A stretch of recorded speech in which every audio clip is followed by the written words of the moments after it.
Bismillahirrahmanirrahim. Jalan panjang kita bernegara khususnya adalah salah satunya ikut serta menjadi bagian dari bangsa-bangsa yang lain yang berperan aktif dalam mewujudkan perdamaian dunia. Sementara itu, empati kita, kemudian jurus-jurus kita berbangsa bernegara dalam tatanan dunia, wabil khusus pada kasus Palestina ini, saya kira belum maksimal. Tujuan kita bernegara yang lainnya juga dalam hal kesejahteraan, saya kira masih jauh belum maksimal. Nah, wabil khusus dalam peran serta di Palestina, di mana di situ ada kedaliman, ada krisis eksistensi, ada pengusiran besar-besaran dari warga Israel, dari warga Yahudi, dari Yahudi-Yahudi yang ada di Amerika, di Eropa, datang ke Palestina, mengusir, membakar, membunuh warga bangsa Palestina. Nah, untuk itu mestinya orang Indonesia, karena sudah bersepakat dalam Undang-Undang Dasar 1945 untuk ikut serta dalam perdamaian dunia, ini Prof. Ujang sebagai tamu kita di pagi ini, di sesi ini, di YouTube kita ini, rasanya belum maksimal. Nah, bagaimana memasyarakatkan tujuan kita bernegara seperti termaktub dalam Undang-Undang Dasar 1945, kemudian memperkokoh peran serta bangsa ini, peran serta warga ini untuk ikut serta dalam perdamaian dunia. Mohon dibedah, Prof. Ujang. Ya, hatur nuhun Kang Haji Anton ya atas kesempatannya ini saya hadir lagi di YouTube beliau. Luar biasa, hatur terima kasih. Nah, kalau kita bicara soal perdamaian dunia, itu kan perintah ya, perintah konstitusi, perintah Undang-Undang Dasar Negara Republik Indonesia tahun 1945. Jadi kalau itu perintah, maka sejatinya kita semua seluruh rakyat Indonesia tidak terkecuali ya semua agama, khususnya umat Islam itu harus membangun sebuah kesadaran. Kesadaran yang tinggi bahwa sejatinya urusan dunia, urusan Palestina itu urusan kita. Bahwa kalau ada yang satu sakit, ya kita juga sakit. Kalau ada yang satu yang menderita, maka kita juga menderita. Nah, kesadaran itulah yang sebenarnya harus kita uji di tengah-tengah masyarakat. Masyarakat ini mungkin ya karena di kita ini sudah merdeka memang, tetapi kelihatannya juga banyak terhempit oleh kesulitan, oleh apa namanya persoalan-persoalan kehidupan, maka kepedulian itu menjadi rendah. Kepedulian itu menjadi apa ya tersingkirkan, tidak hadir di tengah-tengah masyarakat. Sehingga sejatinya kalau kita melihat secara apa nama garis besar ya terkait dengan perdamaian dunia itu menjadi sebuah kewajiban kita selain dari membangun kesadaran itu. Jadi kewajiban kita semua untuk hadir membantu mereka, menolong mereka dengan semua daya upaya yang kita miliki. Ya bagi yang punya uang, sumbangkan uangnya. Bagi yang punya tenaga, sumbangkan tenaganya. Bagi yang punya pikiran, sumbangkan pikirannya. Bagi yang punya apa namanya ucapan gitu ya, apa namanya dengan ucapannya bisa membuat statement yang tadi ya bisa di menjadi referensi ya bagi pihak lain untuk kemerdekaan Palestina. Yang tidak punya itu semua misalkan yang punya doa ya berdoa untuk itu. Maka misalkan dalam konteks apa teman-teman NU itu ada istilahnya kunut apa namanya? Nazilah ya yang memang khusus didoakan untuk apa namanya saudara-saudara kita yang di apa namanya di Palestina kira-kira seperti itu. Nah, kerangka besarnya saya melihat pertama kesadaran, yang kedua kewajiban, yang ketiga yang harus kita bangun adalah apa namanya bahwa kita memang apa ya action itu tidak bisa kita hanya diam, kita hanya apa namanya berdiskusi, berdebat, tapi action apa yang bisa dilakukan ya ada pihak-pihak tertentu yang memang negara-negara tertentu dari warga tertentu juga misalkan ingin ikut berjuang di sana ada dan banyak. Lalu kalau tidak tadi sumbangkan tenaga pikiran dan uangnya. Lalu juga action itu apa? Melakukan tekanan-tekanan dengan demonstrasi ya yang besar ya yang bisa dilakukan oleh segala aktivis apa namanya Islam termasuk rakyat Indonesia untuk menekan Israel dan dunia lainnya Barat khususnya Eropa yang memang mohon maaf ya telah menjajah Palestina dengan apa namanya pembantaian yang luar biasa. Ini kan tidak bisa dibiarkan. Jadi kan harus dihentikan. Jika kita sebagai manusia yang mohon maaf ya diberi kekuatan akal pikiran dan kesempurnaan hidup ini, lalu kita diam saja ketika ada kejahatan itu, ketika ada genosida itu, maka sejatinya kita adalah pihak yang kalah. Kita sejatinya pihak yang lemah, sejatinya kita pihak yang tidak berarti sama sekali. Bahwa ketika ada kedoliman, ada penjajahan, ada pengusiran tadi kata Kang Anton, ada pembunuhan, tapi kita diam. Ini yang harus disadari oleh kita bahwa sejatinya itu semua bagian daripada kesalahan kita yang kita dianggap tidak peduli itu semua. Oleh karena itu sejatinya untuk bisa kita terlibat dalam dan aktif ya untuk perdamaian dunia, lakukan apa yang bisa kita lakukan. Kerjakan yang apa yang bisa kita kerjakan. Kenapa? Dengan begitu maka seluruh kekuatan komponen masyarakat dari yang terkecil ya, kelas menengah hingga besar itu akan menjadi energi kekuatan untuk mensupport masyarakat Palestina khususnya kemerdekaan Palestina. Karena begini, kalau tidak sekarang kapan lagi? Kalau bukan kita siapa lagi? Ini yang harus kita tanamkan dalam diri kita bahwa sejatinya apa yang kita lakukan adalah bukan hanya untuk kepentingan bangsa dan negara kita, tetapi juga untuk kepentingan bangsa lain yang sedang tertindas, yang sedang terjajah itu. Masa iya ada pembantaian dibiarkan? Masa iya ada pembunuhan dibiarkan? Masa iya ada pengusiran dibiarkan? Masa iya ada perampasan dibiarkan? Masa iya ada genosida dibiarkan? Oleh karena itu, itulah yang harus kita sadari bahwa semuanya itu harus dihilangkan dari muka bumi ini. Dan perdamaian harus kita ciptakan. Dan tidak mungkin perdamaian itu akan hadir sendiri. Harus diciptakan. Dan kita lah yang harus punya kontribusi itu. Tetapi memang level kesadaran kita belum sampai ke sana, masyarakat kita itu. Mungkin yang tinggi kesadarannya kelas menengah ke atas, tapi masyarakat ke bawah cenderung cuek, cenderung biasa-biasa saja, cenderung tidak ada yang merespon terkait dengan persoalan itu. Oleh karena itu saya melihat dengan bahasa saya yang sederhana gitu ya, kita semua harus berjuang apapun yang bisa kita lakukan untuk bisa mensupport tadi ya kemerdekaan Palestina gitu dengan sekuat tenaga. Saya kadang-kadang gitu ya miris, menangis gitu ya. Kadang-kadang nggak bisa tidur terkait dengan begitu banyaknya masyarakat Palestina yang meninggal ya ketika karena kekejaman Israel tersebut. Masa iya kita sebagai umat Islam, sebagai bangsa yang cinta damai gitu ya, bangsa yang memang apa ya punya kebesaran jiwa untuk bisa menolong mereka, masa kita diam saja? Nah, sejatinya apa yang bisa kita lakukan, kita support bangsa Palestina untuk merdeka dan tidak ada tidak ada yang melegalkan soal penjajahan. Oleh karena itu kalau Israelnya kita tidak tolak ya, kita tidak berani untuk katakanlah melawan, maka sesungguhnya mereka akan menganggap bahwa itu adalah sebuah kebenaran.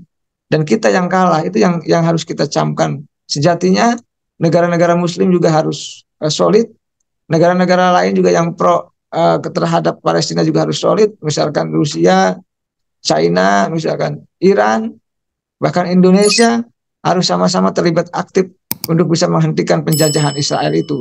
Begitu Kak Anton. Mundur sedikit ke belakang, sewaktu para pendiri bangsa kita, para founding father kita merumuskan pembukaan Undang-Undang Dasar 1945, di mana salah satu tujuan kita bernegara adalah ikut serta dalam mewujudkan perdamaian dunia. Itu kira-kira suasana cita-cita para pendahulu bangsa kita itu begitu visioner, Prof. Ini bisa digambarkan, bisa digali. Tolong Prof untuk digambarkan. Ya, luar biasa ya apa yang telah diberikan oleh para pendiri bangsa ya. Sebuah kekuatan jati diri optimisme yang visioner yang telah ditanamkan oleh beliau-beliau begitu. Nah, mereka adalah apa ya? Dulu ya ketika itu kan memang pendiri bangsa kan tokoh-tokoh muda yang bukan hanya kuat secara intelektualitas, tetapi juga punya apa kejiwaan yang dan kepedulian yang tinggi termasuk visioner yang tadi yang dikatakan Kang Anton. Nah, kenapa itu terjadi? Karena kan bangsa kita ini kan merdeka tahun 45. Dan jangan lupa juga bahwa perang dunia juga terjadi ya kan di tahun yang sama. Hmm. Artinya ketika perang dunia itu terjadi, maka terjadilah penindasan, ya peperangan, kekejian di mana-mana. Dan ketika ada blok barat, blok timur, maka Indonesia kan Bung Karno menggagas suatu gerakan non blok itu, yang sejatinya itu menjadi kekuatan sejarah Indonesia hingga saat ini, dan mestinya juga dimanfaatkan oleh Pak Presiden, oleh bangsa ini untuk tadi terlibat aktif untuk bisa misalkan mendamaikan antara Palestina dengan Israel, bukan hanya mendamaikan, mendukung kemerdekaan Palestina dengan sekuat tenaga seperti itu. Jadi yang ingin saya katakan bahwa, nah, ketika pendiri bangsa itu sudah menanamkan pondasi-pondasi nilai kepedulian terkait dengan perdamaian dunia, masa ya kita tidak mau belajar? Masa ya kita tidak mau meneladani? Masa ya kita apa namanya tidak mengambil apa namanya hikmah dari itu semua? Jadi saya melihat soal konteks terlibat aktif perdamaian dunia adalah sebuah kekuatan besar bahwa bangsa ini didirikan gitu ya oleh founding fathers kita, adalah memang jiwa-jiwa apa ya pejuang, jiwa-jiwa tangguh, jiwa-jiwa hebat, jiwa-jiwa kuat yang memang tadi diharapkan seluruh komponen bangsa untuk bisa menghadirkan perdamaian di muka bumi ini. Kenapa tidak? Ini yang sejatinya kita pegang, rasa optimisme ya, rasa visionarisme dari beliau-beliau itu harus kita bangun, bahwa kita rajut kembali, kita kembangkan, kita tumbuhkan, kita hadirkan dalam dunia keseharian kita. Karena begini, ketika kita hidup hanya sekali di dunia ini, maka kebermanfaatan kita adalah salah satunya menciptakan perdamaian dunia itu. Dan saya dalam konteks bahwa founding father kita itu betul bahwa sudah melihat ke depan, bahwa ketika ada kekuatan negara-negara di dunia ini yang merasa superpower, yang merasa kuat, yang merasa hebat, yang merasa menjadi polisi dunia, maka ya sejatinya mereka pasti akan menindas negara-negara yang lemah, maka akan mencaplok negara-negara yang lemah, maka akan menghabisi negara-negara yang lemah, terutama yang paling dikhawatirkan adalah ya tentu negara-negara Islam ya. Maka kejadian Palestina ini menjadikan sebuah apa namanya pembelajaran bahwa keinginan founding father untuk masyarakat peduli terhadap perdamaian dunia itu gitu. Ya kalau apalagi di Islam kan, ketika kan di Islam itu semua saudara. Ketika yang satu sakit, maka kita semua sakit. Ada tubuh kita yang sakit, maka kita akan merasakan juga tubuh yang lain juga sakit gitu. Nah dalam konteks itu saya melihat apa yang telah ditanamkan, apa yang telah menjadi pondasi dari cita-cita pendiri bangsa itu ya tentunya harus kita melangkah lebih jauh untuk tadi selain untuk bisa mengembangkan, menumbuhkan cita-cita pendiri bangsa itu, tentu kita harus menanamkan dalam jiwa kita bahwa kita adalah anak-anak muda, putra-putri bangsa, termasuk seluruh komponen bangsa, bahwa kita diciptakan oleh Tuhan, oleh Allah Subhanahu wa Ta'ala, untuk bisa tadi ya terlibat aktif dalam konteks perdamaian dunia itu. Sayang hidup kita kalau tidak berguna, sayang hidup kita kalau disia-siakan, hanya katakanlah untuk hal-hal yang sepele. Ini momentum bangsa ini, momentum semua komponen bangsa untuk peduli terhadap apa namanya perdamaian dunia, khususnya di Palestina. Rakyat Palestina membutuhkan kita, apa namanya mereka membutuhkan uluran tangan kita. Maka bantu apa yang kita bisa bantu begitu. Bahkan teman-teman di Jakarta itu melakukan demonstrasi besar-besaran, bahkan di Al Azhar juga apa namanya berdemonstrasi, apa namanya menolak penjajahan itu, menolak agresi itu. Oleh karena itu kita tunggu seluruh komponen bangsa yang melalui YouTube Kang Anton ini untuk peduli terhadap perdamaian dunia itu. Itu yang kita apa namanya harapkan dari seluruh komponen bangsa. Kalau kita tidak peduli, tentu siapa yang akan peduli begitu? Terakhir, Prof. Ujang, kalau bangsa ini tidak peduli begitu, tidak memperhatikan amanah bangsa melalui pembukaan Undang-Undang Dasar 1945, jangan-jangan kita juga eksistensinya pada diri kita sendiri itu menjadi dipertanyakan. Jadi maksud saya, ketika kita tidak amanah lagi pada amanah pembukaan Undang-Undang Dasar 1945, di mana salah satunya adalah ikut serta dalam aktivitas kita mendamaikan dunia, berarti kan kita sendiri sudah melenceng ini, berarti kita sendiri sudah keluar, berarti kita sendiri eksistensinya sudah diragukan begitu pada bangsa kita sendiri, pada Undang-Undang Dasar 1945 kita sendiri, padahal ada sosialisasi Undang-Undang Dasar Pancasila Bhinneka Tunggal Ika begitu, yang itu dilakukan ribuan kali, berarti itu juga saya tidak mengatakan gagal begitu ya. IPIS kanalnya itu dipertanyakan, barangkali begitu ya, Prof. Ya, saya sepakat ya dengan Kak Anton. Ada sebagian masyarakat memang yang peduli terhadap isu Palestina, isu perdamaian dunia. Tetapi lebih banyak masyarakat yang tidak peduli. Ini problemnya di situ. Apakah kita menyalahkan mereka? Dalam konteks ini kita tidak menyalahkan, tapi mengkritisi bahwa sejatinya ada yang salah gitu dalam diri-diri kita itu. Bahwa konteks bernegara harus kita pahami secara matang, dalam konteks pergaulan dunia juga harus kita ketahui secara matang. Karena begini, kehidupan berbangsa ini tidak lepas dari pergaulan dunia. Oleh karena itu saya melihat ketika ada satu bangsa yang perang, maka dampaknya juga secara ekonomi juga pasti akan ke negara kita. Misalkan soal perang Ukraina itu berdampak terhadap ekspor makanan, impor makanan kita gitu, dan macam-macam, BBM jadi naik dan lain sebagainya. Oleh karena itu saya melihat itu kadar kepedulian itu menjadi penting, kadar kesadaran itu menjadi penting, lalu kadar action ya, melakukan tindakan-tindakan yang terukur dan terarah untuk membantu ya mereka yang terjajah itu menjadi penting. Ya, saya sepakat dengan Kang Anton tadi bahwa sejatinya kita mempertanyakan diri kita, termasuk saya, apakah kita semua sudah peduli? Apakah rakyat Indonesia sudah peduli? Oleh karena itu kita tanya dan ukur diri kita masing-masing, bahwa sejak saat ini ya, sejak detik ini juga, melalui YouTube Kang Anton ini, mari kita bangun kesadaran itu, bahwa kesadaran untuk bisa terlibat aktif dan berpartisipasi untuk perdamaian dunia itu menjadi penting dan menjadi prioritas dalam konteks hidup dalam percaturan global. Ya, terakhir mungkin saya ingin katakan bahwa kesadaran itu, kata almarhum Rendra, adalah cahaya.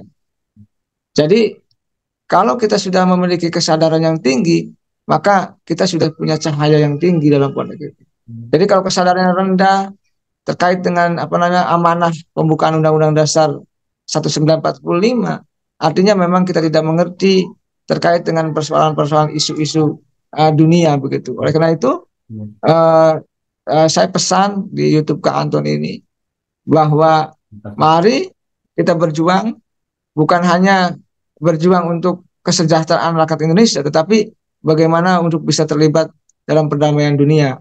Tadi sekecil apapun peran kita, sekecil apapun partisipasi kita, sekecil apapun kesadaran kita, sekecil apapun juga kepedulian kita, itu dibutuhkan oleh rakyat Palestina yang hari ini sedang tertindas oleh kekejaman Israel.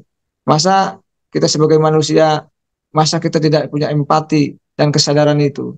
Saya meyakini manusia Indonesia adalah jiwa-jiwa mulia yang memang harus diketuk hatinya, yang harus juga dibuka pikirannya, yang harus juga dibangun kesadarannya untuk tadi bisa peduli terhadap nasib-nasib bangsa-bangsa lain yang terjadi di dunia ini.